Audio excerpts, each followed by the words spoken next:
여러분 새해 복 많이 받으세요. 2022년에도 노트북 리뷰는 다나와로 인사드리게 된 태쿤입니다.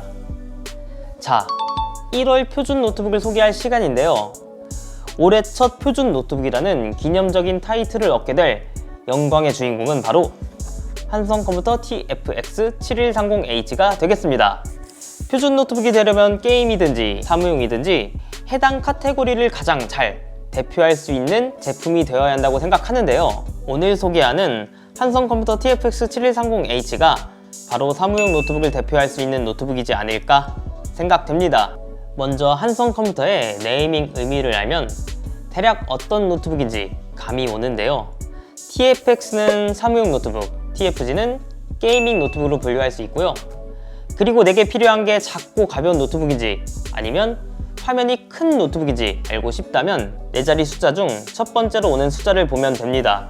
3은 13.3, 4는 14, 5는 15.6, 7은 17.3인치 등으로 나뉩니다.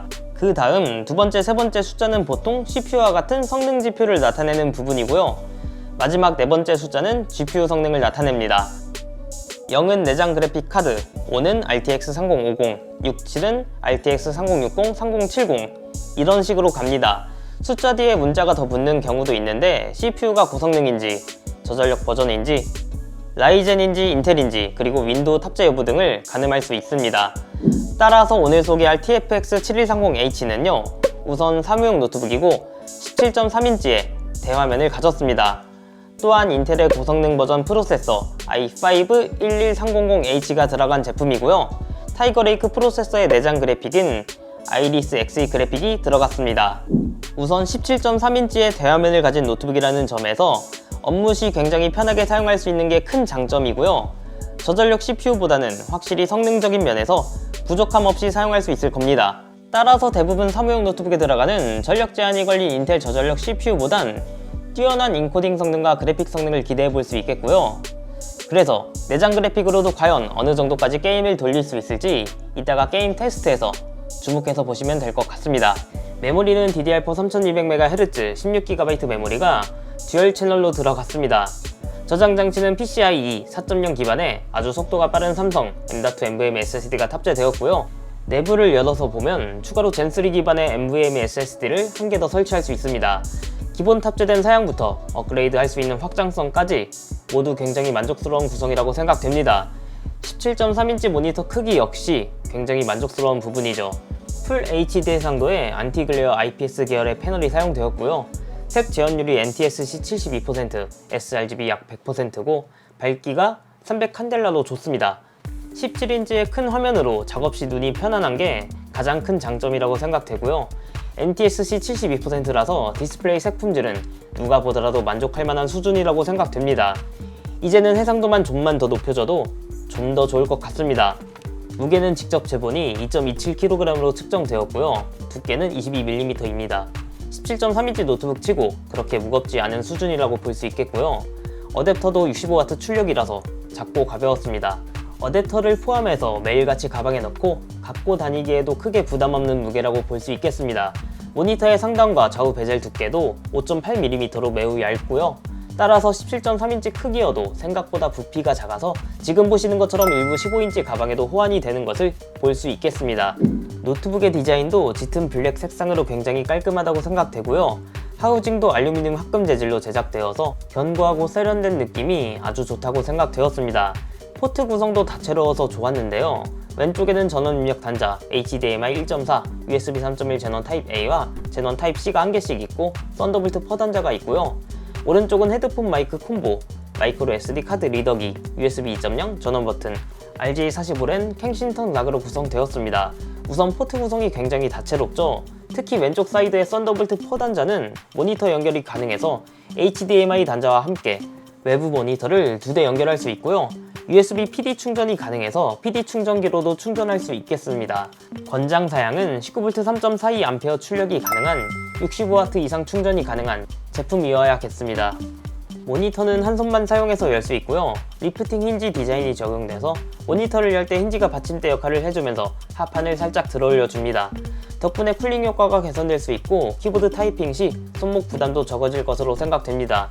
키보드는 풀사이즈 키보드가 탑재되었습니다. 숫자 패드가 사열 구성이어서 문서, 엑셀 작업에 좋아 보이고요. 홈, 엔드, 페이지업, 페이지 다운 등의 특수 기능 키들도 대부분 독립적으로 구성돼서 확실히 문서 편집하는 분들에게 좋아 보이는 키보드라고 생각되었습니다. 타건감은 한성컴퓨터 TFG 게이밍 노트북에 들어가는 것과 비슷했고요. 일반 사무용 노트북보다는 묵직한 키감을 선사해 주었습니다. 한성 컨트롤 센터 앱에서 RGB 효과를 따로 설정할 수 있어서 약간 게이밍 노트북 같은 연출도 가능했는데요. 14가지 색상을 선택할 수 있고 통일된 단색으로만 설정할 수 있었습니다. 그 밖에 터치패드가 굉장히 컸는데요. 덕분에 마우스 없이도 사용감이 괜찮았고요. 멀티터치 제스처 기능도 들어가서 편리하게 사용할 수 있었습니다. 벤치 점수는요, 시네벤치 R23은 멀티코어 6228점으로 측정되었고요. 싱글코어 점수는 1395점으로 나왔습니다. 실제로 애프터 이펙트를 이용해서 간단한 영상 렌더링 작업도 해보았는데요. 상당히 쓸만한 퍼포먼스를 보여주었다고 생각합니다. 3D마크 파이어 스트라이크 벤치마크 점수는 그래픽 스코어 4161점으로 측정되었습니다. 타임스파이 점수는 1329점으로 나왔고 기대 이상으로 괜찮은 점수라고 생각됩니다. 그렇다면 실제 게임 퍼포먼스가 궁금해지죠? 오버워치부터 플레이 해봤습니다. 풀 HD 해상도, 낮음 옵션, 렌더링 스케일 100%에서 8인 데스매치를 플레이해본 결과 평균 80프레임 이상으로 플레이할 수 있었는데요. 인텔 아이리스 Xe 그래픽의 성능도 제법 게이밍에서 통하는 성능을 보여주었습니다. 추가로 GTA5도 벤치마크를 돌려보았는데요. 풀 HD 해상도 그래픽 보통 옵션에서 50프레임 전후의 실시간 프레임을 보여주었는데요. 이 정도면 무리 없이 게임을 즐길 수 있는 수준이라고 생각됩니다. 확실히 H네이밍이 들어간 인텔 고성능 프로세서여서 U네이밍보다는 훨씬 훌륭한 게임 성능을 보여줬습니다. 고성능 i5 11300H 프로세서와 73W의 고용량 배터리의 궁합은 어떨까요? 배터리가 100% 남은 상태에서 화면 밝기 100%, 사운드 크기 30에서 넷플릭스 영화를 약 1시간 동안 시청한 결과 남은 배터리는 90%였습니다. 생각보다 많은 시간을 사용할 수 있어서 놀랐습니다. 여기까지 오늘은 한성컴퓨터의 사무용 표준 노트북 TFX 7230H를 살펴보았습니다. 우선 안티글레어 IPS 패널의 17.3인치의 대화면으로 작은 노트북보다 작업에서 눈이 편안한 노트북이라고 생각되고요.